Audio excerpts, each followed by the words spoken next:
ಮಾಹಿತಿಯನ್ನು ನೀಡಿದ್ದಾರೆ. ಅವರ ಮಾಹಿತಿಯ ಆಧಾರವಾಗಿಯೇ ಮಾತನಾಡೋದಾದರೆ ಒಂದಂತೂ ಸ್ಪಷ್ಟ, ಇಲ್ಲಿ ಒಂದು ಕೋಮಿನ ಜನ ಹಿಂದೂಗಳು ಆ ಬೀದಿನಲ್ಲಿ ಮೆರವಣಿಗೆನೂ ಕೂಡ ಮಾಡಬಾರ್ದು, ಗಣಪತಿ ಮೆರವಣಿಗೆನೂ ಕೂಡ ಸಾಗಬಾರ್ದು, ಗುಂಡಾವರ್ತನೆ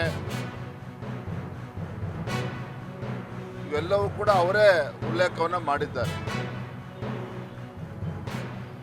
ಇವತ್ತು ಮಹಿಳೆಯರಲ್ಲೂ ಕೂಡ ಇಷ್ಟೊಂದು ಆಕ್ರೋಶ ಬಂದಿದೆ ಇಲ್ಲಿ ಮದ್ದೂರಂತ ಕಡೆಯಲ್ಲಿ, ಮಂಡ್ಯ ಜಿಲ್ಲೆಯಲ್ಲಿ ಅಂತ ಹೇಳಿದ್ರೆ ಈ ಕೆಲವು ದುಷ್ಕರ್ಮಿಗಳ ಅಟ್ಟಹಾಸ ಯಾವ ಮಟ್ಟಕ್ಕೆ ಹೋಗಿದೆ ಅನ್ನೋದು ಇದೆಲ್ಲ ಸ್ಪಷ್ಟವಾಗಿ ಗೊತ್ತಾಗ್ತದೆ.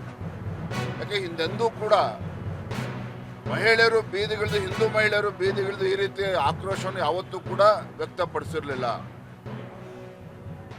ಒಂದು ಕಡೆ ಗಾಂಜಾ, ಅಫೀಮು ಈ ಒಂದು ಕಾಟವು ಕೂಡ ಯಥೇಚ್ಛವಾಗಿ ಇಲ್ಲೂ ಕೂಡ ನಡೀತಾ ಇದೆ.